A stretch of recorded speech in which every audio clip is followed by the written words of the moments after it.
Eles encontraram um cemitério no Novo México que desafia explicações. Centenas de esqueletos, todos emaranhados, mostrando sinais de que se voltaram uns contra os outros em seus momentos finais. Esta é apenas uma cena de crime nos Estados Unidos pré-históricos. A verdade é que os dinossauros que viviam no seu quintal não estavam apenas famintos. Eles eram sádicos. Estamos falando de predadores que caçavam suas próprias famílias e pântanos cheios de crocodilos do tamanho de ônibus. Os dados não mentem. A América pré-histórica era um pesadelo puro e nós vamos mergulhar nos detalhes sangrentos agora mesmo. O pesadelo, antes da história. Para entender verdadeiramente a escala desta violência, precisamos perceber que o solo abaixo de nós é, na verdade, um cemitério massivo e invisível. Vamos esclarecer uma coisa imediatamente. Os Estados Unidos que você conhece, a terra dos centros comerciais, campos de milho e rodovias, é apenas uma máscara fina cobrindo um passado muito sombrio. Se você pudesse viajar no tempo de volta para entre 252 e 66 milhões de anos atrás, durante a Era Mesozoica, você não reconheceria nada. Não existiam as montanhas rochosas como as conhecemos e nem o Grand Canyon. Apenas uma paisagem selvagem e imutável projetada para uma coisa: a sobrevivência do mais apto. Basicamente, o continente era uma arena gigante. Das planícies do Kansas às rochas vermelhas de Utah, cada polegada quadrada era território contestado. Neste território, havia zero misericórdia. O registro fóssil é cristalino quanto a isso. Não estamos encontrando animais que morreram de velhice em seu sono, estamos encontrando vítimas. Os especialistas chamam de Mesozoico, mas você pode apenas chamar de um filme de terror de 186 milhões de anos de duração. A pressão ecológica era tão intensa que os animais evoluíram para armas biológicas. Estamos falando de criaturas projetadas unicamente para rasgar, despedaçar e esmagar. Mas aqui está o detalhe. A violência não era aleatória, era sistêmica. A geografia da América do Norte pré-histórica forçou esses monstros a conviverem em espaços restritos. Quando os recursos escasseavam, a carnificina disparava. Temos evidências de secas que transformaram leitos de rios em valas comuns e provas de inundações que afogaram rebanhos inteiros em minutos. Os restos estão em toda parte. Sob as fundações de arranha-céus e o solo de fazendas familiares, existem rios de sangue seco e montanhas de ossos esmagados esperando para serem encontrados. O chão é literalmente feito de morte. Mas para entender o verdadeiro horror, temos que voltar para onde o pesadelo começou. A história desta brutalidade começa no período Triássico, aproximadamente 230 a 200 milhões de anos atrás, especificamente no sudoeste americano, que podemos chamar de o despertar dos mortos. Se você pensa que o Tiranossauro Rex foi o início das coisas assustadoras, você está muito enganado. O show de horrores começou muito antes. Imagine o Novo México, Arizona e Texas. Hoje é calor seco e cacto. Naquela época, a formação Shinle era uma paisagem fumegante, úmida e perigosa. Pense nisso como uma planície de inundação tropical, mas com estações extremas. Quando chovia, inundava áreas massivas. Quando parava, o calor cozinhava o solo até virar concreto. Neste ambiente, os primeiros monstros reais da América do Norte reivindicaram seu território. E entenda isto: as coisas mais assustadoras lá fora nem eram tecnicamente dinossauros ainda. Eles eram os ancestrais dos crocodilos, mas com esteroides. A paisagem era dominada pelos rauissúquios. Estes não eram os seus crocodilos modernos preguiçosos que esperam na água. Estas coisas andavam na terra. Eles eram os predadores de topo, os chefes do Triássico. O mais aterrador de todos eles era uma besta chamada Postosuchus. Imagine uma criatura que parece um crocodilo, mas corre sobre pernas longas como pilares. Tinha quase 13 a 16 pés de comprimento e era pesadamente blindado com placas ósseas ao longo de suas costas. Mas o problema real era a boca. Tinha um crânio profundo e quadrado cheio de dentes serrilhados que pareciam facas de carne. O Postosuchus não apenas mordia, ele esmagava. Foi construído para perfurar armaduras e ossos. Nas areias vermelhas da formação Shinle, esta coisa era o ceifador. Era um predador de emboscada que esperava nas samambaias ou perto dos poços de água que diminuíam, e quando algo passava por perto, fim de jogo. Mas o Postosuchus não era a única coisa com que você tinha que se preocupar. Enquanto estes tanques patrulhavam o solo, um novo tipo de ameaça estava evoluindo. Uma ameaça que era mais rápida, mais inteligente e muito mais numerosa. Os tanques eram assustadores, mas o pesadelo real estava prestes a vir em um enxame. Mas o verdadeiro horror da era não era apenas o tamanho, era o massacre de Ghost Ranch, onde vemos a eficiência do bando. Entre com o Coelophysis. Este dinossauro é a matéria dos pesadelos, não porque fosse enorme, mas porque era eficiente. Encontrado em números massivos em Ghost Ranch, Novo México, o Coelophysis foi um dos primeiros dinossauros verdadeiros. Imagine uma criatura de cerca de 9 pés de comprimento, mas extremamente leve. Eles foram construídos para velocidade com ossos ocos, pernas longas e um pescoço que avançava como uma cobra atacando. Eles pareciam magros, quase frágeis, mas não deixe que isso te engane.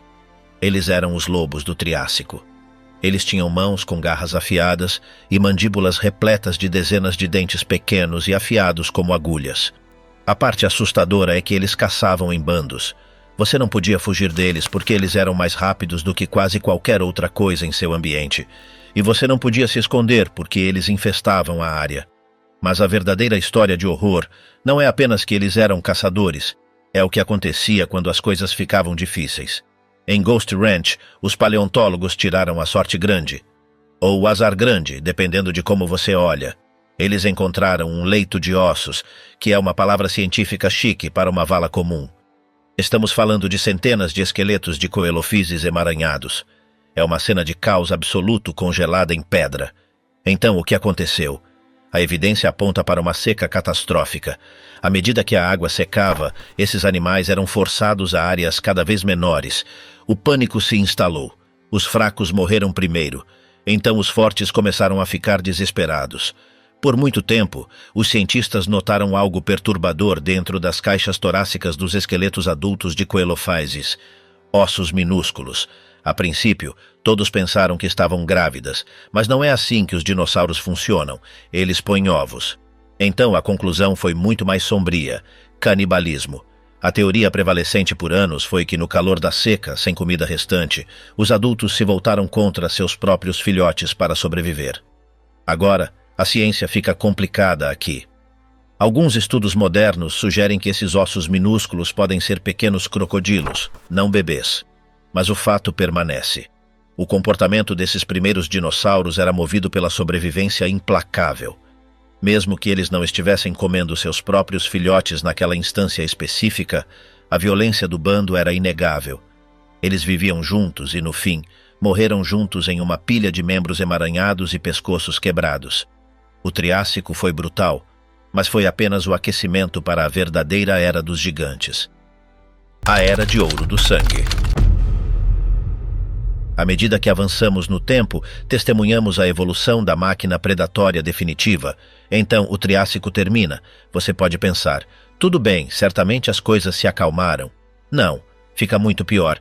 Por volta de 200 milhões de anos atrás, o Triássico se encerrou e o período Jurássico começou. Esta é a era que todos conhecem. Este é o tempo dos gigantes. O ambiente no oeste americano mudou. O clima mudou. As florestas ficaram mais densas, as árvores ficaram mais altas e os animais tornaram-se absolutamente massivos. A natureza basicamente decidiu aumentar o tamanho da violência. No Triássico, um predador de 15 pés era algo importante. No Jurássico, isso era um lanche. O palco para este novo nível de horror foi a Formação Morrison. Esta formação geológica estende-se pelo Colorado, Utah, Wyoming e Montana. Se você visitar esses estados hoje, estará olhando para os remanescentes do ecossistema mais perigoso que já existiu. Os herbívoros tornaram-se fortalezas ambulantes. Não estamos falando de cervos indefesos aqui. Estamos falando de estegossauros com espigões na cauda que podiam perfurar ossos. Estamos falando de apatossauros, titãs de pescoço longo que pesavam tanto quanto uma manada de elefantes e podiam esmagar um predador com um único pisão. Para derrubar esses monstros, os predadores tiveram que se atualizar. Eles não podiam mais ser apenas rápidos. Eles tinham que ser poderosos. Eles tinham que ser açougueiros. O Jurássico converteu o oeste americano em um moedor de carne gigante. O registro fóssil aqui é horrível. Encontramos ossos com marcas de dentes que cortam fundo na medula. Encontramos caudas que foram arrancadas e cicatrizadas. O nível de trauma físico diário que esses animais suportavam é inacreditável. Em lugares como a pedreira de dinossauros Cleveland e Lloyd, em Utah, o solo está tão compactado com ossos de predadores que parece uma armadilha. Algo os atraiu para lá, e eles morreram em bandos. Mas houve um dinossauro que definiu esta era, um predador que governou o oeste americano com punho de ferro, ou melhor, uma mandíbula de ferro.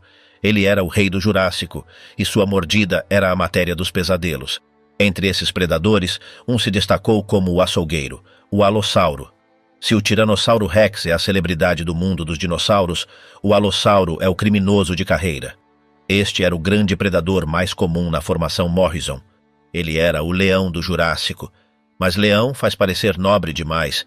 O Allosaurus fragilis era um machado biológico. Vamos olhar as estatísticas. Um alossauro adulto podia atingir 28 a 30 pés de comprimento. Pesava mais de 2 toneladas. Mas a parte aterradora era a sua mecânica. A maioria dos predadores morde e segura. O alossauro fazia algo diferente. Seu crânio foi construído para suportar choques massivos. Ele podia abrir suas mandíbulas de forma extremamente ampla. Estamos falando de quase 90 graus. Por quê? Porque ele usava sua cabeça como uma picareta.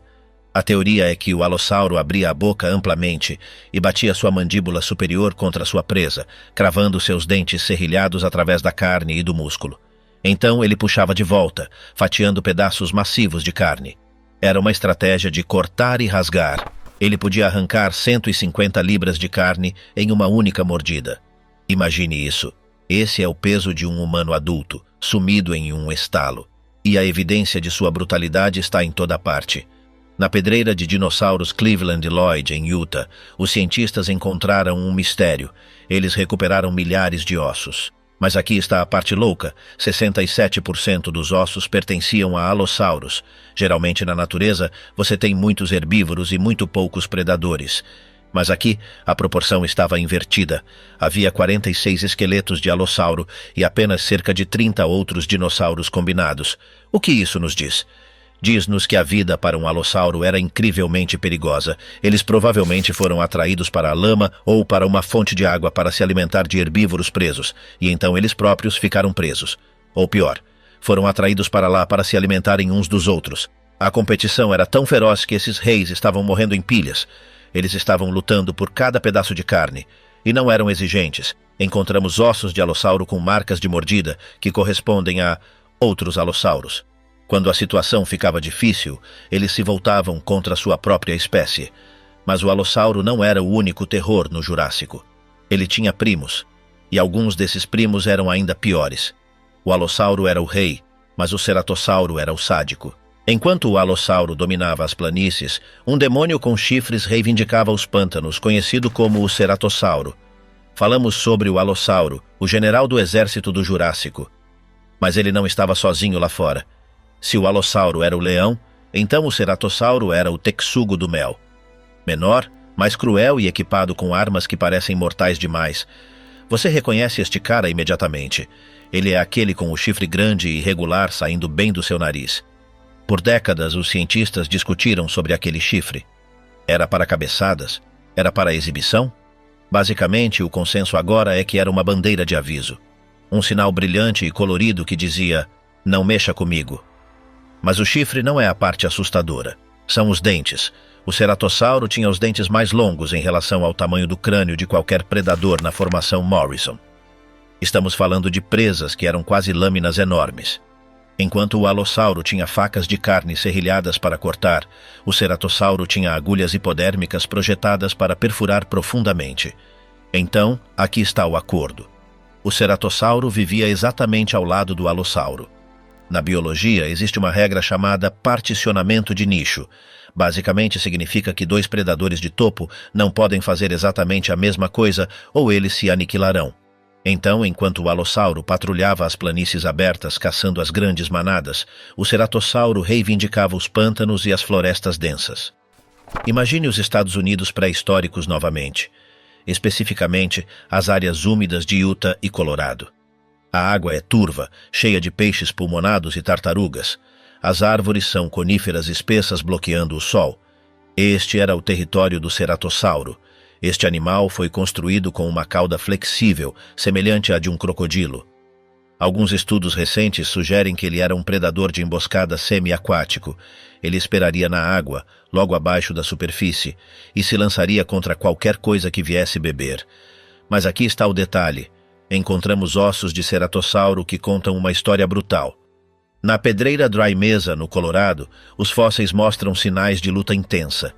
Esses animais estavam constantemente lutando, não apenas caçando, mas brigando. Eles tinham que fazer isso, porque se eles saíssem da linha, o alossauro os eliminaria. Mas havia uma ameaça ainda maior espreitando nas sombras. Um monstro tão grande que, por muito tempo, os paleontólogos nem sequer pensaram que fosse real. O ceratossauro era assustador, mas ele era apenas um lanche para o verdadeiro campeão dos pesos pesados.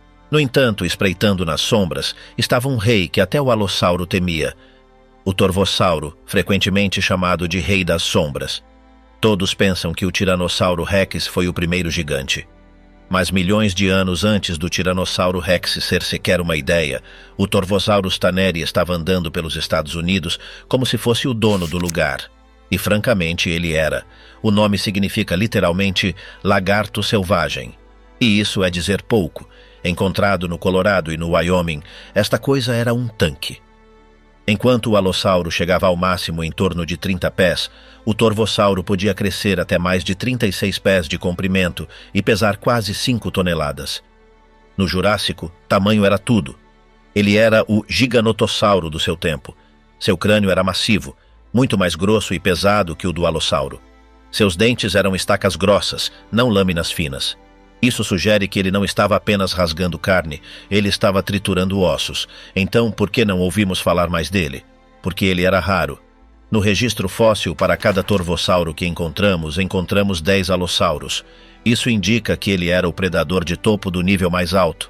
O ecossistema só podia sustentar alguns deles, porque eles comiam muito. Mas quando os encontramos, a evidência é arrepiante.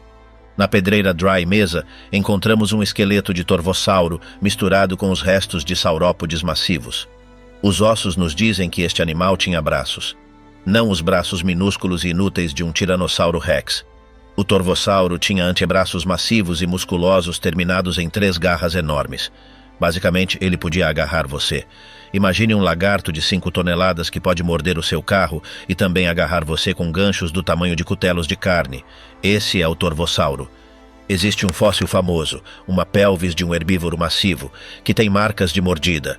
O espaçamento dos dentes corresponde perfeitamente ao torvossauro. A profundidade dos sulcos sugere que o predador mordeu e arrastou o osso, rasgando ligamentos massivos. Esta não foi uma caçada limpa, foi um espancamento.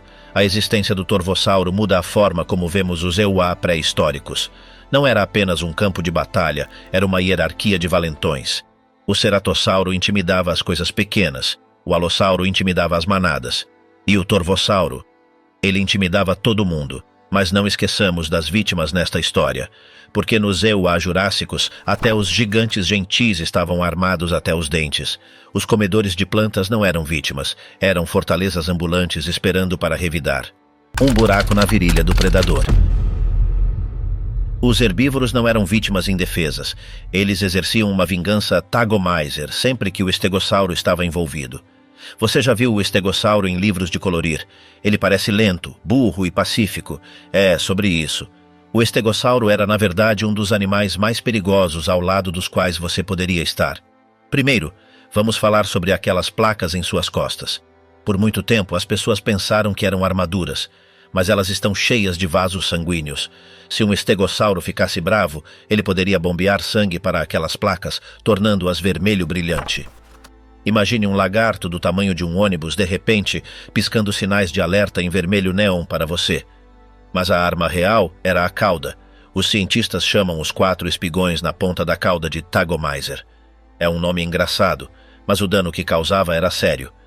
Na formação Morrison, encontramos uma vértebra, especificamente um osso da cauda, de um alossauro. E bem no meio do osso há um buraco, uma ferida de punção circular perfeita. Os paleontólogos encaixaram um espigão de estegossauro naquele buraco. Foi um ajuste perfeito. Vamos reconstruir aquela cena de crime. Um alossauro tentou se aproximar sorrateiramente de um estegossauro. O herbívoro não correu. Ele girou. Ele balançou aquela cauda com a força de um acidente de carro. O espigão atravessou a pele do predador, atravessou o músculo e perfurou um buraco direto no osso. Aquele alossauro não morreu imediatamente. O osso mostra sinais de cicatrização. Isso significa que o predador mancou para longe em agonia, com uma infecção massiva, e viveu com aquela dor por semanas ou meses. E entenda isto: o estegossauro tinha um cérebro do tamanho de uma noz. Ele não estava pensando. Ele estava reagindo por puro instinto. Era um tanque biológico programado para destruir qualquer coisa que chegasse perto demais. Depois, você tem os saurópodes, os pescoços longos como o diplodoco e o apatossauro. Costumávamos pensar que eram vacas gentis. Errado. Suas caudas eram basicamente chicotes. Modelos de computador sugerem que as pontas de suas caudas podiam se mover a velocidades supersônicas.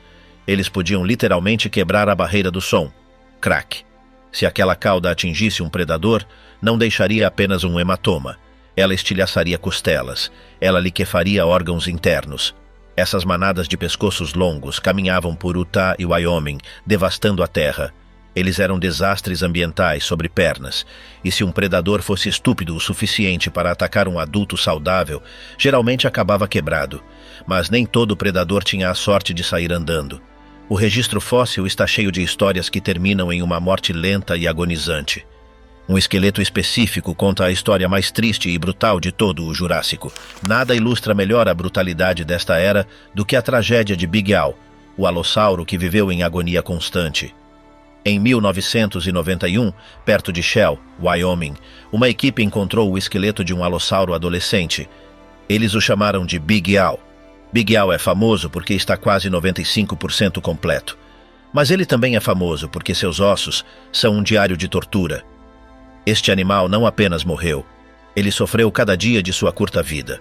Quando os cientistas colocaram Big Al sob o microscópio, encontraram 19 lesões separadas. Suas costelas estavam quebradas e haviam cicatrizado de forma torta. Isso significa que, em algum momento, ele levou um golpe massivo no peito. Provavelmente de uma cauda de estegossauro ou um chute de saurópode. Ele sobreviveu, mas respirar deve ter sido doloroso. Ele tinha infecções em seus braços, mas a lesão que o eliminou foi em seu pé. Um de seus dedos médios estava massivamente inchado. O osso parece uma couve-flor. Era uma infecção óssea profunda e violenta. Aqui está o cenário provável. Big Al estava caçando. Ele pisou errado, ou talvez tenha sido pisoteado. O dedo quebrou. A pele rasgou. Bactérias da lama pré-histórica entraram na ferida. A infecção se espalhou. Na natureza, se você não pode andar, não pode caçar. Se você não pode caçar, você passa fome. Big Al passou as últimas semanas de sua vida mancando por Wyoming, morrendo de fome, queimando de febre. Ele eventualmente colapsou no leito de um rio seco. Os carniceiros o limparam e a areia o enterrou. Esta é a realidade dos EUAA pré-históricos. Não eram batalhas gloriosas. Era infecção. Era inanição. Era quebrar um dedo e morrer uma morte lenta e miserável enquanto predadores menores observavam e esperavam você parar de se mover. Os ossos de Big Al são um lembrete de que esta era implacável. Não havia segundas chances. E o próprio ambiente estava tentando eliminar você também. A formação Morrison tinha uma estação úmida e uma estação seca. Durante a estação seca, os poços de água se transformavam em armadilhas mortais. Animais ficavam presos na lama. Predadores entravam para comê-los e ficavam presos também. Encontramos locais chamados armadilhas de predadores, onde dezenas de animais estão empilhados uns sobre os outros, preservados no exato momento em que perceberam que não podiam escapar. Mas, conforme o período Jurássico chegava ao fim, o mundo começava a mudar. Os grandes gigantes pesados estavam prestes a enfrentar um novo tipo de inimigo. Uma versão mais rápida, inteligente e mortal do dinossauro. Os gigantes estavam desaparecendo, mas a era do raptor estava apenas começando. Conforme a era mudava, avançamos para a formação Cedar Mountain para encontrar um novo tipo de pesadelo conhecido como Utahraptor. O Jurássico terminou há cerca de 145 milhões de anos. Entramos no início do Cretáceo. A localização ainda é o oeste americano, mas o elenco de personagens muda. Os pesos pesados, como o estegossauro e o alossauro, desaparecem. Em seu lugar, uma nova ameaça evolui nas rochas da formação Cedar Mountain, em Utah. Entram os dromeossauros. Você os conhece como raptores. Os filmes tornaram os raptores famosos, mas os fizeram grandes demais ou escamosos demais. Mas aqui está a parte louca. O raptor real encontrado em Utah era, na verdade, maior e mais assustador do que os dos filmes. Conheça o Utahraptor ostromaisi. Esta não era uma garotinha esperta. Este era um assassino do tamanho de um urso. Um Utahraptor adulto tinha 23 pés de comprimento e pesava mais de 1000 libras. Esse é o tamanho de um urso polar. Mas, ao contrário de um urso, esta coisa foi construída para a agilidade. A característica definidora do Utahraptor e de todos os raptores era o segundo dedo do pé. Ele ostentava uma garra massiva em forma de foice. No Utahraptor, esta garra tinha 9 polegadas de comprimento. Levante sua mão. Essa garra é mais longa que a sua mão. Por anos, os cientistas discutiram sobre como eles a usavam. Eles cortavam, eles estripavam. As pesquisas mais recentes sugerem algo ainda mais perturbador. Eles a usavam como um gancho de abordagem e uma ferramenta de perfuração. O Utahraptor pulava na lateral de uma presa massiva, como um iguanodonte ou um jovem saurópode. Ele cravava aqueles ganchos de 9 polegadas na carne para se ancorar. Então, usava suas mandíbulas para começar a comer o animal enquanto ele ainda estava vivo. Basicamente, eles montavam suas presas até a morte. Em uma pedreira no leste de Utah, cientistas encontraram um bloco de arenito de 9 toneladas. Por dentro, ele estava repleto de esqueletos de Utahraptor, um bebê, alguns juvenis e um adulto. Todos foram preservados juntos. Isso sugere que eles caçavam em bandos. Imagine caminhar pelas matas do Utah no Cretáceo. Você não ouve passos pesados como os de um T-Rex. Você não ouve nada.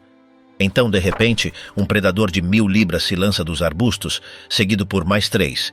Eles eram inteligentes, eles eram rápidos e estavam pesadamente armados. O Utahraptor representa o auge da evolução dos dinossauros no início do Cretáceo nos EUA. Eles eram as máquinas de caça perfeitas, mas a natureza ainda não tinha terminado. O maior, pior e mais famoso monstro de todos ainda estava a milhões de anos de distância. O Cretáceo estava prestes a entrar em seu capítulo final e mais sangrento. Os raptores eram mortais, mas o Rei Supremo estava se preparando para assumir seu trono. Mas o horror não estava limitado à terra. Houve um tempo em que o Kansas era um oceano mortal conhecido como o Mar Interior Ocidental. Então cobrimos a terra. Vimos os trituradores do Jurássico e os raptores do início do Cretáceo. Mas aqui está o detalhe. Durante o meio ao fim do Cretáceo, aproximadamente de 100 a 66 milhões de anos atrás, uma parte massiva dos Estados Unidos nem sequer existia. Se você estivesse no meio do Kansas, Nebraska ou das Dakotas naquela época, não estaria pisando na grama, você estaria se afogando. Uma massa de água massiva chamada Mar Interior Ocidental dividiu o continente da América do Norte em 2 ilhas, Laramídia a oeste e Apalachia a leste. Esta não era uma lagoa pacífica. Este era um oceano tropical raso e quente que se estendia por mais de 600 milhas de largura e 2.000 milhas de comprimento. Basicamente, era um tanque de tubarões do tamanho de um país. A evidência é inegável. Hoje, nas terras áridas, secas e empoeiradas do Kansas, encontramos o Niobrara Chalk. Esta é uma formação geológica feita inteiramente de conchas esmagadas de criaturas marinhas microscópicas. Mas enterrados naquele giz estão os esqueletos dos monstros aquáticos mais terríveis que já nadaram. A água era turva, a visibilidade era baixa, e a competição por comida era tão intensa que tudo neste oceano evoluiu para ser um hipercarnívoro. A maioria das pessoas presume que o oceano era mais seguro que a Terra porque não havia T-Rexes nadando por lá. Sobre isso. As coisas que nadavam no Mar Interior Ocidental faziam o T-Rex parecer um Golden Retriever. Na Terra, você podia se esconder em uma caverna ou subir em uma árvore. Neste oceano, não havia onde se esconder. O perigo vinha de baixo, de cima e de todos os lados. Não estamos falando de alguns peixes grandes. Estamos falando de um ecossistema onde ter 15 pés de comprimento significava que você era isca. O registro fóssil desta área, especificamente o Smoky Hill Chalk, no Kansas, nos dá um retrato perfeito deste inferno subaquático. E um dos fósseis mais comuns que encontramos não é um réptil. É um peixe que parece ter saído diretamente de um filme de terror. Você pode ter medo de tubarões, mas este peixe era um bulldog nadador. 20 pés de atitude ruim. Nestas águas espreitava o peixe bulldog, um glutão conhecido como Schifactinus.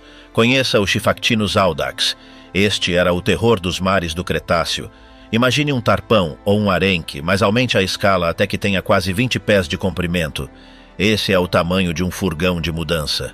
Ele tinha uma mandíbula massiva e voltada para cima que lhe dava uma carranca permanente e irritada, rendendo-lhe o apelido de peixe bulldog.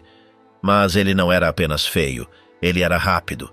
Modelos de computador de sua forma corporal sugerem que ele podia acelerar como um torpedo, atingindo velocidades de quase 40 milhas por hora para colidir com a presa. Seus dentes não foram projetados para mastigar. Eram estacas longas, semelhantes a agulhas, que se entrelaçavam quando ele fechava a boca. Uma vez que ele te agarrava, você não sairia.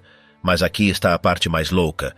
O Schifactinus tinha um problema sério. Ele era um glutão. Ele não mastigava sua comida. Ele usava um ataque estilo vácuo para abrir a boca amplamente e engolir as vítimas inteiras. Sabemos disso como um fato por causa de um dos fósseis mais famosos do mundo, encontrado no condado de Gove, Kansas. É chamado de peixe dentro de um peixe. É um esqueleto de Schifactinus de 13 pés, e dentro de sua caixa torácica, perfeitamente preservado, está um peixe de 6 pés de comprimento chamado Gylicus. O Gylicus está inteiro, não está em pedaços. Isso significa que o Schifactinus viu um peixe do tamanho de um humano, perseguiu-o e engoliu-o de uma só vez.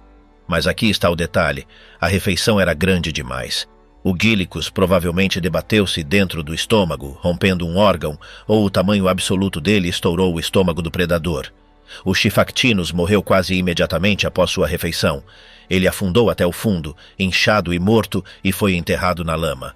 Isso acontecia constantemente. Esses peixes eram tão agressivos que literalmente comiam até a morte. Mas o Schifactinus nem sequer era o topo da cadeia alimentar. Ele era apenas um jogador de nível médio. Se o Schifactinus era o bandido imprudente do oceano, a próxima criatura era o chefe do crime organizado. As águas do Kansas eram patrulhadas por um tubarão que crescia até quase 25 pés de comprimento. Um tubarão que tratava o peixe bulldog como um brinquedo de mastigar. Conheça o tubarão Jinsu, a máquina de fatiar das profundezas antigas. No entanto, até mesmo aquele monstro tinha que temer o tubarão Jinsu, cientificamente conhecido como Cretoxyrhina. O grande tubarão branco é assustador, mas o Cretoxyrhina mantelli era pior. Os paleontólogos o chamam de tubarão Jinsu. Se você se lembra dos antigos comerciais de facas, a faca Jinsu podia cortar qualquer coisa. É exatamente isso que os dentes deste tubarão foram projetados para fazer. A maioria dos dentes de tubarão é serrilhada para serrar. Os dentes do Cretoxyrhina eram diferentes. Eram lisos, curvos e incrivelmente afiados, cobertos por uma espessa camada de esmalte. Eles foram projetados para fatiar pele grossa e osso de forma limpa, sem ficar presos. Este monstro crescia até 24 pés de comprimento. Isso é significativamente maior que o maior grande branco moderno. E ele caçava tudo. Encontramos ossos de Schifactinus com marcas de mordida de Cretoxyrhina, mas não parava nos peixes. Em 2005, pesquisadores encontraram vértebras de um hadrossauro, um dinossauro com bico de pato, no Kansas. Lembre-se, isso é o meio do oceano. O dinossauro provavelmente tinha sido levado para o mar ou morrido perto da costa. Os ossos estavam cobertos de cortes profundos e dentes de tubarão encravados. O Cretoxyrhina não estava apenas se alimentando de carniça. Os padrões de mordida mostram alimentação agressiva. Eles estavam despedaçando a carcaça. Ainda mais assustador, encontramos placas de armadura de anquilossauros pesados com mordidas de tubarão nelas. Este tubarão tinha uma força de mordida forte o suficiente para quebrar placas blindadas. Mas a evidência mais chocante vem novamente do Niobrara chalk. Encontramos ossos de répteis marinhos massivos, mosassauros, que foram mordidos ao meio. Espere, um tubarão comendo um mosasauro? Sim.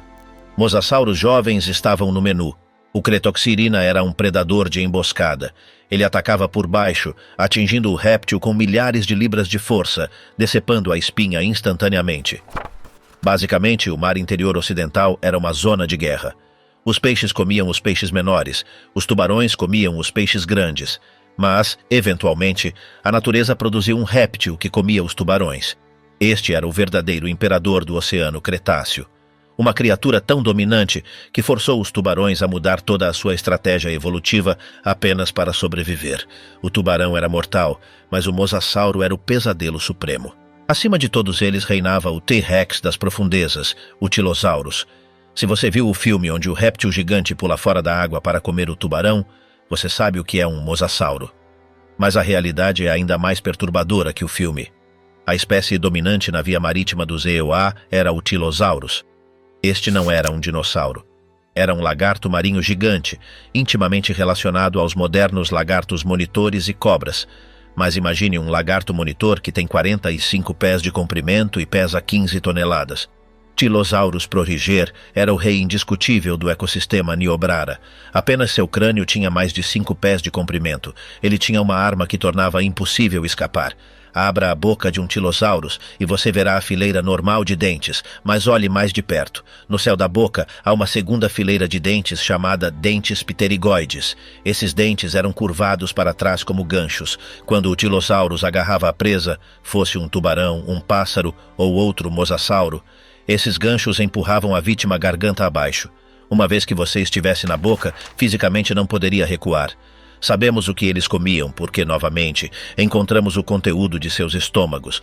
Um fóssil de Tylosaurus encontrado na Dakota do Sul continha os restos de um pássaro mergulhador, Hesperornis, um peixe ósseo, um tubarão e um mosasauro menor. Eles eram canibais. Eram altamente territoriais. Se um Tilosaurus menor entrasse no território de um maior, era almoço. Seu estilo de caça era aterrador. Eles tinham uma cauda massiva e musculosa que agia como uma hélice. Eles espreitavam na água escura e turva e então lançavam um ataque de abalroamento em alta velocidade. Seu focinho era reforçado com osso sólido. Os cientistas acreditam que eles podiam abalroar a presa como um ariete para atordoá-la antes de morder.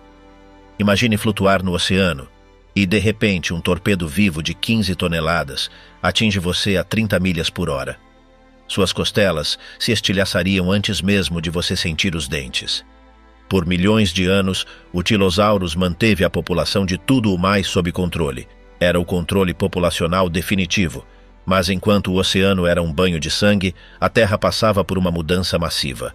O rei estava prestes a chegar, mas antes que o famoso T-Rex aparecesse, houve outros tiranos. Menores, mais rápidos e indiscutivelmente tão viciosos quanto. Precisamos voltar para a costa, especificamente para as margens do que hoje é Utah e Oklahoma. O oceano era o inferno, mas um novo terror surgia na costa. De volta à costa, o lagarto de espinha alta, conhecido como Acrocanthosaurus, estava espreitando sua presa. Enquanto os mosassauros governavam a água, as costas do sul dos Estados Unidos eram dominadas por um tipo diferente de monstro. Antes do T-Rex assumir, o chefe do sul era o Acrocanthosaurus. Este nome significa lagarto de espinha alta. Ele recebeu esse nome por causa da enorme crista de músculo e osso que percorria seu pescoço e costas. Ele parecia um fisiculturista. Encontrado em Oklahoma, Texas e Arkansas, o Acrocanthosaurus tinha cerca de 38 pés de comprimento. Ele era quase tão grande quanto um T-Rex, mas construído de forma diferente. Tinha braços longos e poderosos com 3 garras em gancho. Este animal era um lutador. A evidência mais famosa de sua brutalidade está esculpida em pedra em Glen Rose, Texas, no rio Paluxy. Aqui, quando o leito do rio está seco, você pode ver 2 conjuntos de pegadas. Um conjunto pertence a um saurópode massivo, um dinossauro de pescoço longo chamado Sauroposeidon. O outro conjunto pertence a um Acrocanthosaurus. As trilhas do predador estão bem em cima das trilhas da presa. Esta é uma cena de crime pré-histórica. As trilhas mostram que o Acrocanthosaurus estava perseguindo a manada. Então, em um ponto, as pegadas do predador desaparecem do chão e reaparecem alguns passos depois. Por quê? Porque ele pulou. Ele agarrou-se à lateral do saurópode de 60 toneladas. Ele estava pendurado, cravando suas garras no flanco do gigante, mordendo e fatiando. As trilhas mostram o saurópode tropeçando, deslocando seu peso enquanto tentava se livrar do atacante. É uma cena de perseguição literal congelada no tempo por 110 milhões de anos. O Acrocanthosaurus era um caçador de resistência. Ele faria sua presa sangrar até a morte. Ele não precisava esmagar ossos.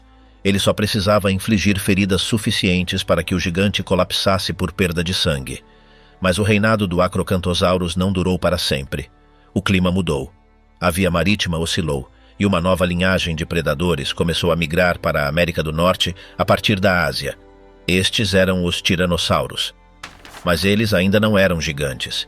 Eles começaram pequenos, mas na parte sul de Laramídia, o que hoje é Utah, eles começaram a crescer.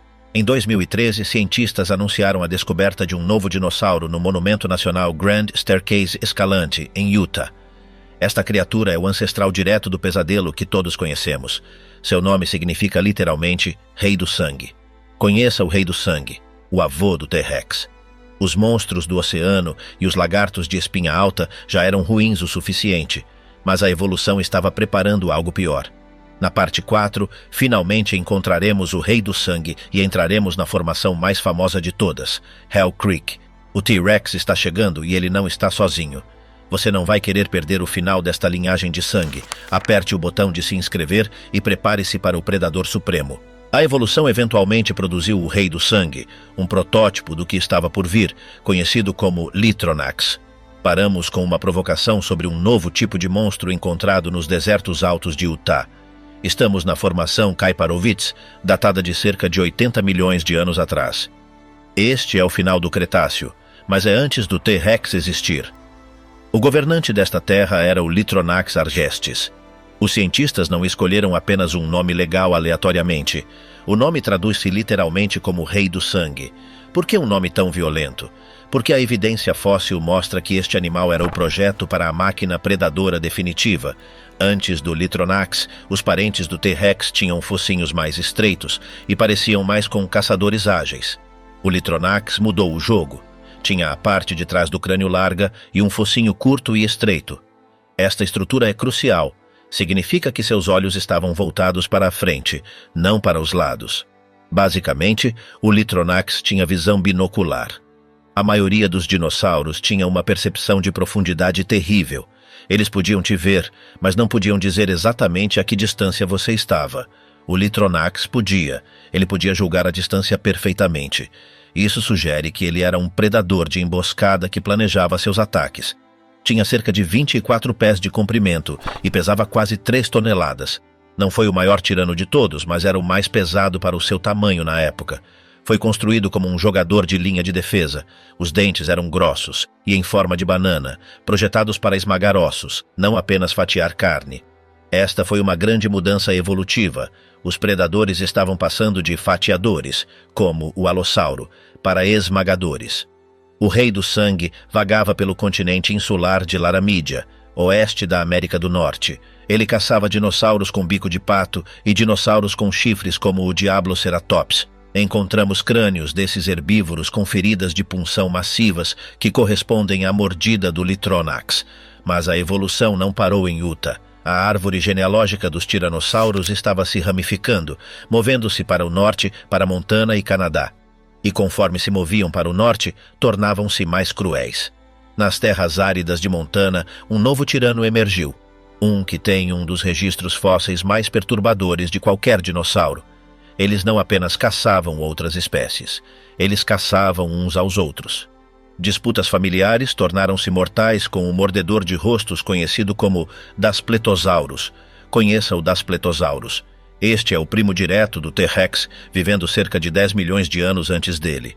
Encontrado na formação Tu-Medicine em Montana e Alberta, o Daspletosaurus tinha cerca de 30 pés de comprimento. Mas o tamanho não é a história aqui. A história é o comportamento. Paleontólogos analisaram dezenas de crânios de Daspletosaurus e encontraram algo chocante. Uma enorme porcentagem deles tem marcas de mordida no rosto. Estas não são mordidinhas gentis. São mordidas com força total que perfuraram o osso do focinho e da mandíbula, e as marcas de dentes correspondem a outros Daspletosaurus. Este fenômeno é chamado de combate intraespecífico. Basicamente, esses animais estavam constantemente lutando entre si por território, parceiros ou comida. Eles estavam mordendo uns aos outros no rosto. Em um caso famoso, um crânio de Daspletosaurus mostra uma marca de mordida cicatrizada, significando que ele sobreviveu à luta. Mas outro espécime não teve tanta sorte. Em um leito de ossos em Alberta, cientistas encontraram um Daspletosaurus com marcas de mordida que não mostravam sinais de cicatrização, e as marcas estavam nas costelas e na pelvis. Isso significa que após o animal morrer, outro Daspletosaurus apareceu e o comeu. O canibalismo era uma estratégia de sobrevivência. Mas aqui está o detalhe. O Daspletosaurus não era o único predador de topo na área. Ele compartilhava a paisagem com outro tirano chamado Gorgosaurus. Geralmente, dois predadores de topo não podem coexistir, mas aqui eles dividiam o menu.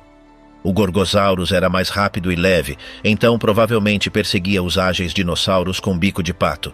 O Daspletosaurus era o peso pesado, enfrentando os dinossauros com chifres blindados. Era um equilíbrio delicado de terror. Você tinha os monstros rápidos e os esmagadores pesados vivendo no mesmo código postal. Mas por volta de 66 milhões de anos atrás, todos esses modelos intermediários desapareceram. O clima mudou. O mar recuou ligeiramente. E o palco foi montado para o ambiente final e mais extremo da história pré-histórica. Bem-vindo a Hell Creek, o lar do monstro definitivo. Crônicas de Hell Creek. Agora chegamos à máquina predatória perfeita nas crônicas de Hell Creek, o Tyrannosaurus Rex. Chegamos ao fim da linha. A formação Hell Creek não é apenas uma pilha de rochas, é uma cena de crime congelada no tempo. Esta camada geológica estende-se pelas terras áridas de Montana, das Dakotas e do Wyoming, representando os 2 milhões de anos finais da era dos dinossauros antes de as luzes se apagarem. O ambiente não era uma selva, era um delta subtropical, propenso a incêndios florestais e sufocado por cinzas vulcânicas.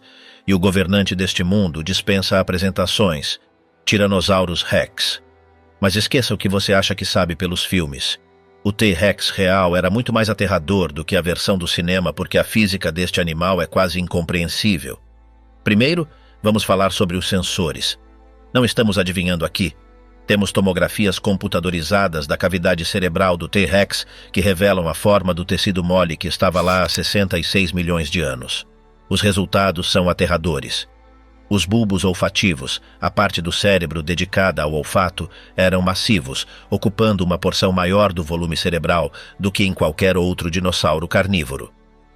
Este animal tinha o melhor sentido de olfato na história da vida na Terra. É comparável a um abutre moderno, mas em uma escala ampliada para o tamanho de um ônibus escolar. Ele podia cheirar uma carcaça, ou você, a milhas de distância, rastreando uma trilha de odor através de vegetação densa sem nunca ver o alvo. Mas ele não apenas cheirava você, ele via você. O antigo mito de que se você não se mover, ele não pode te ver, é uma mentira fatal. O T-Rex tinha olhos do tamanho de bolas de softball e, ao contrário da maioria dos dinossauros, eles eram voltados para a frente. Isso lhe dava visão binocular, o que significa que ele tinha percepção de profundidade. Um estudo do professor Kent Stevens na Universidade de Oregon determinou que um T-Rex tinha um alcance visual de até 6 quilômetros, o que é 13 vezes melhor que o de um humano. Ele podia distinguir detalhes em condições de pouca luz melhor que um falcão. Era um pesadelo noturno que podia rastreá-lo pelo cheiro e vê-lo no escuro antes mesmo de você saber que ele estava lá. Agora, vamos falar sobre a arma. A mandíbula. Um estudo em 2019 recalculou a força da mordida de um T-Rex usando modelagem computacional tridimensional. Eles estimaram que ele poderia desferir 12.800 libras de força. Para colocar isso em perspectiva, um leão morde com cerca de 650 libras. Um crocodilo de água salgada, o atual detentor do recorde mundial, atinge cerca de 3.700. Um compactador hidráulico de carros usa cerca de 2.000 a 3.000 libras para achatar um sedã. O T-Rex mordia com a força do seu próprio peso corporal, caindo sobre um único ponto. O crânio foi construído para lidar com esta física.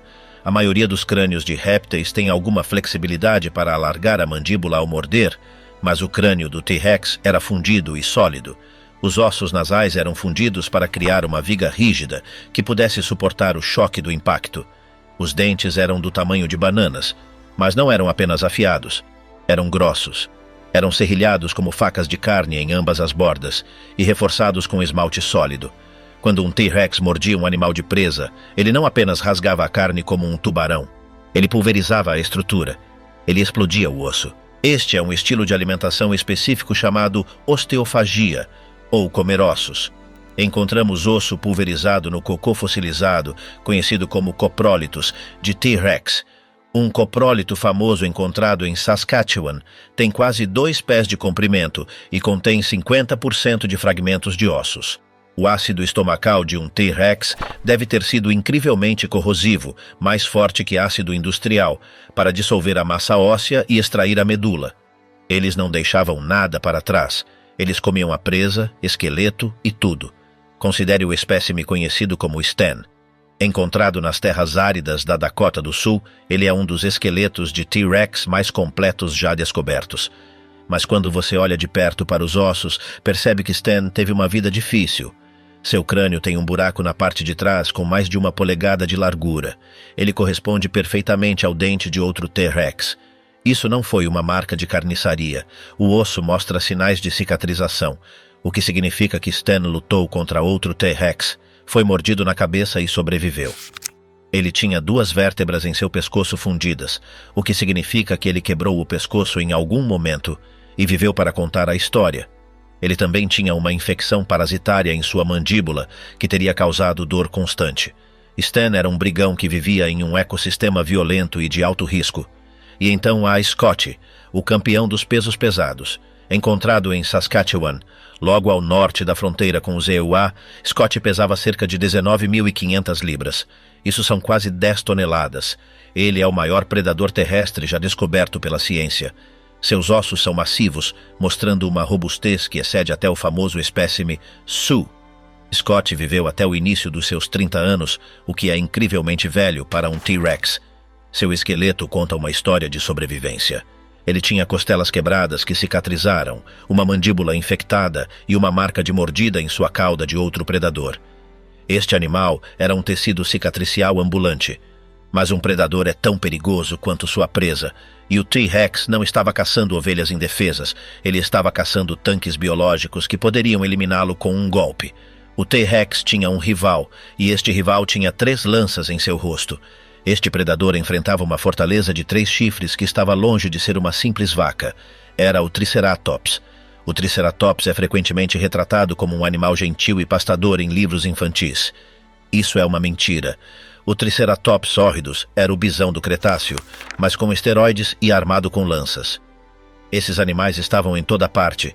Na formação Hell Creek, 40% de todos os fósseis de dinossauros encontrados são Triceratops. Eles eram o herbívoro dominante, a principal fonte de alimento para o T-Rex e a caça mais perigosa do planeta. Comer um deles era um pesadelo logístico. Um Triceratops adulto pesava até 12 toneladas, potencialmente mais pesado que o próprio T-Rex. Tinha um crânio com 8 pés de comprimento, um dos maiores crânios de qualquer animal terrestre na história. E aqueles chifres eram núcleos de osso sólido, mas em vida eram cobertos por uma bainha de queratina, o mesmo material das suas unhas ou do chifre de um rinoceronte. Esta bainha teria estendido o comprimento do chifre significativamente, tornando-os mais afiados e longos do que os fósseis sugerem. Os chifres da testa podiam atingir 4 pés de comprimento. Estes não eram ornamentos, eram armas letais projetadas para perfurar a cavidade torácica de um predador. Temos evidências explícitas de batalhas entre estes 2 titãs. Em um fóssil famoso, um chifre da testa de um Triceratops foi encontrado com marcas profundas de mordida de um T-Rex. Os dentes foram arrastados ao longo do osso, aplicando milhares de libras de pressão. Mas o osso mostra sinais de cicatrização e crescimento. Isso significa que o Triceratops repeliu o T-Rex, levou uma mordida no rosto e saiu andando. O T-Rex falhou, mas o T-Rex nem sempre perdia. Encontramos golas de Triceratops, o escudo gigante no pescoço, com feridas de punção que não cicatrizaram. A análise forense sugere uma estratégia brutal. O T-Rex provavelmente agarrava a gola, usando sua força de mordida de 12.000 libras para alavancar a cabeça para baixo, expondo o pescoço para um golpe fatal. Ainda mais perturbador, encontramos evidências de como o T-Rex comia um Triceratops. Há crânios de Triceratops encontrados com a cabeça completamente decepada do corpo e marcas de mordida na gola do pescoço que sugerem que o T-Rex usou a gola para arrancar a cabeça do cadáver para chegar aos ricos músculos do pescoço. Era um processo mecânico e horrível, mas o fóssil mais controverso e incrível são os dinossauros duelistas.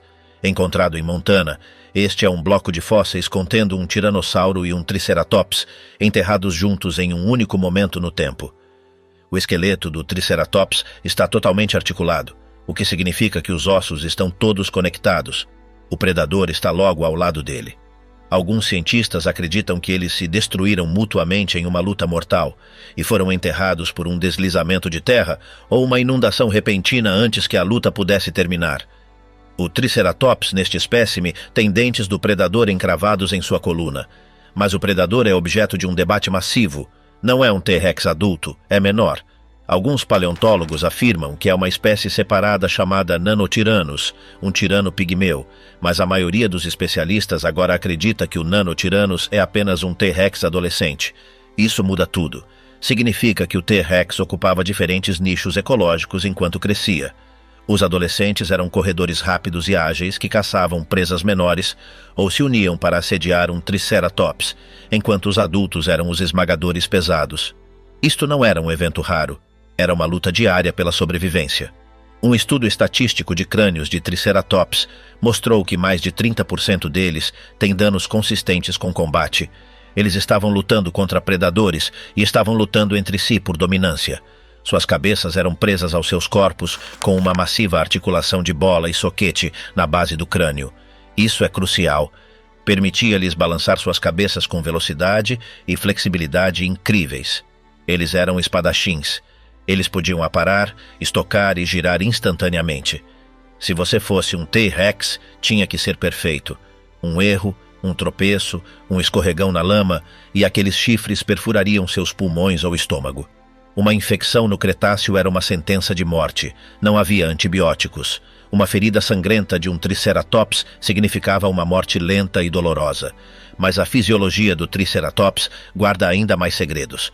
Por décadas, pensamos que eles tinham pele como a de um elefante, enrugada e cinza. Mas novas impressões de pele encontradas no Wyoming mostram algo diferente. Eles tinham grandes escamas hexagonais e algumas evidências sugerem que poderiam ter tido estruturas semelhantes a cerdas, como espinhos, em suas caudas. Eles eram complexos, blindados e talvez coloridos. Seus bicos eram como bicos de papagaio, mas de osso sólido, capazes de decepar galhos tão grossos quanto o seu braço. Se um T-Rex chegasse muito perto da frente, apenas o bico poderia quebrar o osso de uma perna. A bateria dentária do Triceratops era uma obra-prima da engenharia biológica. Eles tinham centenas de dentes empilhados em colunas. Conforme um dente se desgastava ao mastigar folhas de palmeira e cicadáceas duras, um novo subia para substituí-lo. Eles tinham um mecanismo de corte autoafiável que agia como tesouras industriais. Eles não moíam sua comida, eles a fatiavam. Isso permitia-lhes processar quantidades massivas de vegetação de baixa qualidade, alimentando seus corpos de 12 toneladas. A gola, ou escudo do pescoço, tem sido debatida por um século. Era uma armadura? Era para regulação de temperatura? Era para exibição? A resposta é provavelmente todas as anteriores. O osso da gola era grosso, mas também era vascularizado, cheio de vasos sanguíneos. Isso sugere que o Triceratops poderia bombear sangue para o escudo para mudar sua cor, piscando vermelho para intimidar um rival ou atrair um parceiro. Mas quando um T-Rex atacava, aquele escudo era a única coisa protegendo as vértebras do pescoço. Mesmo que o T-Rex mordesse através da gola, isso dava tempo ao Triceratops para girar e contra-atacar. Também temos que considerar a inteligência da presa. Embora não fosse tão inteligente quanto o T-Rex, o Triceratops tinha um cérebro especializado para defesa instintiva. Eles provavelmente viviam em bandos. Encontramos leitos de ossos contendo múltiplos Triceratops juvenis, sugerindo que os jovens permaneciam juntos para a proteção. Imagine o desafio para um T-Rex. Enfrentar uma parede de chifres, uma falange de bestas furiosas de 12 toneladas protegendo seus filhotes. Isso exigia estratégia, não apenas força bruta. O T-Rex provavelmente usava táticas de emboscada. Apesar do seu tamanho, o T-Rex tinha almofadas em seus pés que teriam amortecido o som de seus passos. Ele podia mover-se com uma furtividade surpreendente através das florestas de sequoias e pântanos de Hell Creek. O ataque seria um surto súbito e explosivo de velocidade. Estudos biomecânicos sugerem que um T-Rex poderia atingir velocidades de 15 a 25 milhas por hora. Isso não parece rápido até você perceber que ele está movendo 10 toneladas de peso. O impulso seria imparável. O objetivo era desferir uma mordida massiva e esmagadora de ossos antes que o Triceratops pudesse se virar. Mas o Triceratops não era a única refeição difícil no menu. O ecossistema estava cheio de especialistas defensivos. Havia outro herbívoro que não tinha chifres, mas tinha uma cauda que podia quebrar uma perna ao meio como um palito de fósforo. O bico de pato Edmontosaurus não era indefeso, era um gigante com uma arma secreta. E então, havia o Ankylosaurus, um tanque vivo com armadura tão grossa que nem mesmo um T-Rex conseguia morder através dela, armado com uma clava na cauda que balançava com a força de uma bala de canhão. Para sobreviver em Hell Creek, você tinha que ser um monstro. A corrida armamentista evolutiva havia atingido seu pico. Os predadores estavam ficando maiores, mais fortes e mais inteligentes, e as presas estavam evoluindo armaduras mais grossas e armas mais mortais. Foi um impasse de violência biológica que durou 2 milhões de anos, terminando apenas quando um asteroide atingiu a península de Yucatán e limpou o quadro. Mas olhando para os ossos de Stan, Sue e dos dinossauros duelistas, temos um vislumbre desse mundo perdido. Um mundo onde um simples erro significava a morte. Um mundo onde o chão tremia com os passos de gigantes.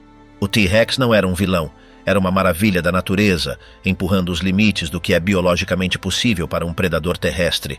E o Triceratops era seu oponente digno, a força imparável encontrando o objeto imóvel. Vivendo ao lado deles estava o Edmontosaurus, o sobrevivente supremo desta corrida armamentista. Frequentemente ignorado nos filmes, o Edmontosaurus era o verdadeiro gigante de Hell Creek. Estes eram os dinossauros de bico de pato, mas chamá-los de patos é um insulto. Um Edmontosaurus anectens adulto podia crescer até 40 pés de comprimento e pesar tanto quanto um T-Rex. Eles não tinham chifres, eles não tinham placas de armadura. Então, como eles sobreviviam? Tamanho e dinâmica de grupo. Eles viviam em grupos massivos e não eram lentos. Estudos biomecânicos sugerem que eles podiam correr em 2 pernas quando ameaçados, atingindo velocidades que deixariam um humano para trás. Temos provas incríveis de suas interações com o T-Rex. Na formação Hell Creek, paleontólogos encontraram as vértebras da cauda de um Edmontosaurus. 2 das vértebras estão fundidas em um bloco desajeitado de osso. Dentro desse bloco, um dente quebrado de um T-Rex. Vamos reconstruir a cena. Um T-Rex perseguiu este Edmontosaurus. Chegou perto o suficiente para morder a cauda. As mandíbulas se fecharam, esmagando o osso. O Edmontosaurus entrou em pânico, debateu-se e de alguma forma conseguiu se libertar. O dente do T-Rex quebrou e ficou preso na cauda. O Edmontosaurus sobreviveu. O osso cicatrizou ao redor do dente e o animal viveu por anos com aquela lembrança alojada em sua coluna. Mas a descoberta mais incrível é a múmia Dakota. Encontrada na Dakota do Norte, este é um Edmontosaurus tão bem preservado que podemos ver a textura de sua pele. Podemos ver suas escamas. Podemos até ver a massa muscular. A tomografia desta múmia revelou que o Edmontosaurus era muito mais musculoso do que pensávamos. Tinha um músculo da cauda massivo, o caudo femoralis, que lhe dava uma aceleração poderosa. Era uma corrida armamentista evolutiva. A presa ficou maior e mais rápida, então o T-Rex teve que ficar mais inteligente e mais forte. E então havia o tanque, Ankylosaurus. Esta era a mesa de centro viva, baixo em relação ao solo, coberto por osteodermes, armadura de osso, e equipado com uma clava na cauda que pesava tanto quanto uma bola de boliche, mas balançava com a força de uma marreta. Encontramos esqueletos de T-Rex com as canelas quebradas. É altamente provável que essas lesões tenham vindo de um balanço bem colocado de uma clava de Ankylosaurus. O ecossistema de Hell Creek era um impasse. Cada animal estava no máximo de suas estatísticas. A defesa era impenetrável e o ataque era imparável. Foi o clímax de 180 milhões de anos de evolução. Mas assim que este ecossistema atingiu o seu pico, algo apareceu no céu. Algo que não se importava com força de mordida ou armadura. O relógio estava contando o segundo final da era mesozoica. Os monstros estavam ocupados lutando entre si, mas o céu estava prestes a pegar fogo. Conhecemos o rei, o tanque e o sobrevivente. O palco está montado para a maior catástrofe da história do planeta. O que exatamente aconteceu naquele dia final? Quanto tempo levou para os EUA queimarem? E o que sobreviveu ao apocalipse? Você não vai querer perder a parte final desta série. Inscreva-se agora, porque o fim do mundo está chegando na parte 5. Toda esta guerra biológica foi silenciada pela rocha que mudou tudo, o asteroide. Falamos sobre dentes, garras e infecções, mas o pesadelo supremo não foi biológico, foi astronômico. A Há 66 milhões de anos, uma rocha do tamanho do Monte Everest estava voando pelo espaço. Estava se movendo a 45 mil milhas por hora. Isso são 12 milhas por segundo. Para os dinossauros que viviam na formação Hell Creek, o T-Rex, o Triceratops, o Edmontosaurus, era apenas uma terça-feira. O sol estava brilhando. As samambaias estavam verdes. Não houve aviso. Mas aqui está o detalhe. O asteroide não atingiu qualquer lugar. Ele atingiu o pior lugar possível do planeta. Ele atingiu a península de Yucatán, no México. Hoje, aquele é um local de férias. Naquela época, era um mar raso. O solo abaixo daquela água era rico em enxofre e gesso. Se o asteroide tivesse atingido o oceano profundo, a água teria absorvido parte da energia. Se tivesse atingido uma cordilheira de granito, teria sido ruim, mas talvez sobrevivível. Mas atingir aquela plataforma rasa rica em enxofre foi como atingir um barril de pólvora. O local do impacto é chamado de Cratera de Chicxulub. O asteroide atingiu em um ângulo acentuado, cerca de 60 graus. Isso é crucial. Este ângulo maximizou a quantidade de detritos lançados na atmosfera superior. No momento em que tocou a água, o asteroide não apenas caiu, ele vaporizou. A energia liberada foi equivalente a 100 milhões de megatons de TNT. Isso é bilhões de vezes mais forte que a bomba lançada em Hiroshima. Ele abriu um buraco na crosta terrestre com 20 milhas de profundidade e 110 milhas de largura. Nos Estados Unidos, a aproximadamente 2.000 milhas de distância da zona de impacto, o chão não tremeu imediatamente. A luz viaja mais rápido que as ondas sísmicas. Então, a primeira coisa que o T-Rex em Montana viu foi um flash de luz no horizonte sul. Era mais brilhante que o sol. Foi silencioso. Apenas uma cúpula branca ofuscante de luz expandindo-se no céu. Mas o silêncio não dura muito. O flash foi apenas o aviso. O chão estava prestes a se transformar em líquido. O rescaldo imediato está preservado perfeitamente na cena de crime de Tanis, na Dakota do Norte. Por décadas, os paleontólogos sabiam que o asteroide atingiu a Terra, mas eles não tinham uma prova decisiva que mostrasse exatamente o que aconteceu naquele dia específico nos Estados Unidos. Até recentemente, nas terras áridas da Dakota do Norte, um local chamado Tanis reescreveu os livros de história. Isto não é apenas um leito de fósseis. É uma vala comum da hora exata em que o mundo acabou. O local era a foz de um antigo rio que desaguava no mar interior ocidental. No dia do impacto, a vida lá era normal. Encontramos peixes espátula e esturjões nadando no rio, mas então a física do impacto assumiu o controle. O asteroide atingiu o México com tal força que desencadeou terremotos massivos, magnitude 10 ou 11. Esses terremotos propagaram-se pela crosta terrestre. Quando estas ondas sísmicas atingiram a água na Dakota do Norte, criaram o que se chama ondas de Seiche. Basicamente, a água no rio começou a balançar violentamente para frente e para trás, como a água em uma banheira durante um terremoto. Estamos falando de paredes de água com 30 pés de altura subindo o rio, desafiando a gravidade. Os peixes foram arremessados como roupas em uma máquina de lavar. Mas essa não foi a parte estranha. O impacto do asteroide vaporizou toneladas de rocha e as enviou para o espaço.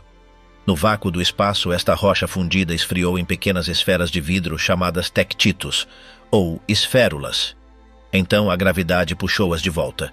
Milhões dessas minúsculas balas de vidro começaram a chover sobre a Dakota do Norte. Elas estavam em brasa. No local de Tanis, encontramos os fósseis de peixes espátula. E quando os cientistas olharam para suas guelras sob um microscópio, encontraram algo impossível. As guelras estavam repletas dessas esférulas de vidro. Isso significa que os peixes estavam vivos, nadando e respirando os detritos que caíam do espaço enquanto a água se agitava ao redor deles. Eles inalaram a queda radioativa do asteroide. E então, a segunda onda de água enterrou-os na lama. Eles foram travados no lugar instantaneamente. Encontramos uma tartaruga empalada por um galho de madeira. Encontramos o quadril de um Triceratops. Encontramos até a perna de um dinossauro chamado Tecelossaurus. A perna está completa, ainda com pele, mas não foi comida, foi arrancada. A força absoluta da onda de água despedaçou o animal. Este local prova que a destruição nos EUA foi imediata. Não foi um declínio lento, foi um caos instantâneo, mas a água foi apenas o começo. O verdadeiro horror veio do céu. A chuva de vidro era incômoda, mas a atmosfera estava prestes a se tornar um forno. Nenhum lugar para se esconder. Após o impacto cinético inicial, a física do planeta mudou de um evento de colisão para um pesadelo termodinâmico. Não estamos falando de um simples aumento de temperatura, estamos falando de um pulso infravermelho que transformou toda a atmosfera em um forno de convecção global. Quando o asteroide atingiu o Yucatán, ele não apenas se enterrou na crosta, ele escavou um buraco de 20 milhas de profundidade e lançou aproximadamente 25 mil milhas cúbicas de rocha, vidro e detritos do manto em trajetórias suborbitais. É aqui que a matemática se torna aterradora. Milhões de fragmentos individuais de ejecta, variando do tamanho de um grão de areia ao tamanho de um ônibus urbano, foram lançados no vácuo do espaço. Mas a gravidade é implacável. Em 40 minutos após o impacto, todos esses detritos começaram a cair de volta para a Terra. À medida que essas trilhões de toneladas de esférulas reentravam na atmosfera, elas viajavam a velocidades hipersônicas, aproximadamente de 10 a 15 mil milhas por hora. O atrito é uma coisa terrível nessas velocidades. Cada pedaço de rocha comprimia o ar à sua frente, gerando um calor de fricção intenso. Um meteoro é uma estrela cadente. 1 trilhão de meteoros é um teto de fogo. Os cientistas chamam isso de pulso infravermelho. Basicamente, o céu se transformou em um filamento de tungstênio. Por várias horas, toda a cúpula da atmosfera brilhou com a intensidade de um elemento de churrasqueira. Modelos climáticos sofisticados e física térmica sugerem que a energia cinética dos detritos em reentrada foi convertida diretamente em radiação térmica. A temperatura da superfície nos Estados Unidos continentais, que estava diretamente na linha de fogo do campo de detritos mais pesado, não ficou apenas morna. Estimativas sugerem que a temperatura do ar ambiente subiu para quase 500 ou até 600 graus Fahrenheit. Imagine abrir um forno de pizza industrial e ficar dentro dele. Agora imagine que esse forno tem o tamanho da América do Norte. Esse calor não durou dias. Se tivesse durado, os oceanos teriam fervido, mas durou várias horas. E na biologia, horas são uma eternidade. O papel queima a 451 graus. A madeira seca queima aproximadamente a mesma temperatura. O resultado foi a combustão espontânea em escala continental. As florestas dos Estados Unidos do Cretáceo não apenas pegaram fogo, elas explodiram. A devastação biológica durante essas primeiras horas foi absoluta. Os grandes dinossauros, o Triceratops e o Tyrannosaurus Rex, eram biologicamente mal equipados para este choque térmico. Eles eram grandes demais. Um animal de 6 toneladas não pode se enterrar, não pode se esconder em uma fenda, não tem abrigo. Eles estavam expostos ao céu aberto. O ar tornou-se tão quente que respirá-lo queimou instantaneamente o tecido alveolar em seus pulmões. Sua pele, dura e escamosa como era, empolou e queimou em minutos. A radiação infravermelha cozinhou-os onde estavam. Temos que olhar para a mecânica de sobrevivência para entender por que alguém viveu. Os animais menores, os lagartos, as primeiras cobras, os mamíferos primitivos e os crocodilos sobreviveram porque utilizaram o próprio solo. O solo é um isolante térmico incrível.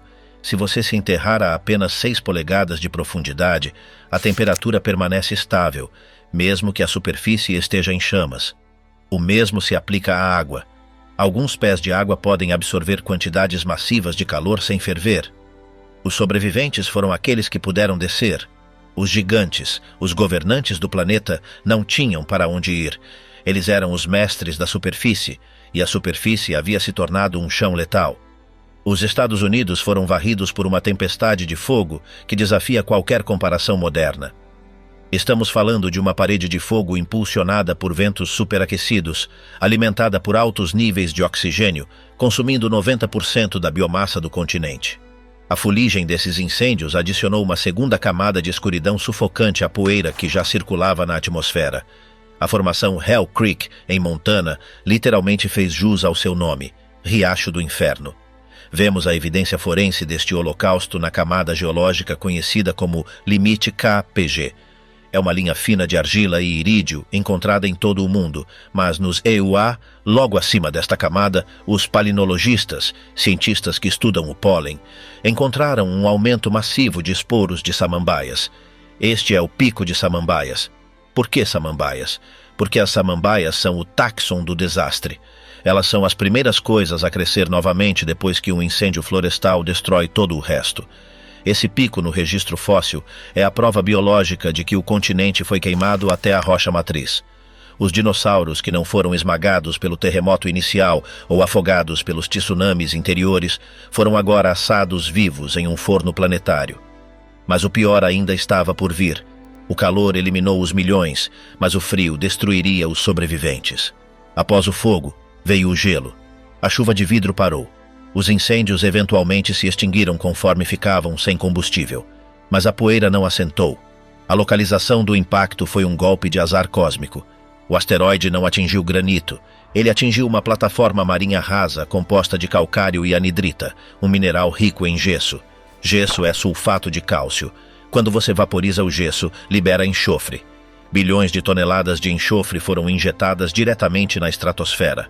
Aerossóis de enxofre são assustadoramente eficientes em uma coisa: alto albedo. Eles refletem a luz solar de volta para o espaço antes que ela possa atingir o solo. O sol desapareceu. Não estamos falando de um dia nublado. Estamos falando de um blackout total. Por meses, e possivelmente até 2 anos, os Estados Unidos foram mergulhados em um crepúsculo profundo e impenetrável. A fotossíntese, o motor que impulsiona toda a vida na Terra, parou completamente. Estava escuro como breu ao meio-dia. E sem o sol, o motor térmico do planeta quebrou. Passamos de um forno de pizza para um congelador profundo em questão de semanas. Este é o conceito aterrador do inverno nuclear. A temperatura global despencou. Nos interiores continentais da América do Norte, longe da influência moderadora dos oceanos, as temperaturas caíram de 30 a 50 graus Fahrenheit, abaixo do ponto de congelamento. Foi um congelamento de choque. As plantas que milagrosamente sobreviveram aos incêndios como sementes ou raízes, agora enfrentavam um mundo sem luz. Elas não podiam fazer fotossíntese. Elas murcharam e morreram. A cadeia alimentar é uma pirâmide, e o asteroide chutou a base. Na base você tem plantas e fitoplâncton. No topo, você tem os predadores de topo como o T-Rex. Se você remover a base, a estrutura não apenas balança, ela desmorona. Os herbívoros que sobreviveram ao impacto inicial, talvez alguns sortudos edmontossauros ou triceratops, que estavam protegidos em cânions profundos e estreitos, acordaram para um mundo cinzento e frio, coberto de cinzas tóxicas. Não havia verde, não havia comida. Eles começaram a morrer de fome. Um animal de sangue quente, ou mesotérmico, como os dinossauros provavelmente eram, desse tamanho precisa de uma ingestão calórica massiva apenas para alimentar seu metabolismo. Um T-Rex precisa de centenas de quilos de carne por semana, mas as manadas estavam morrendo. Os carniceiros, os raptores, os pequenos predadores, os insetos, provavelmente tiveram um banquete macabro por algumas semanas.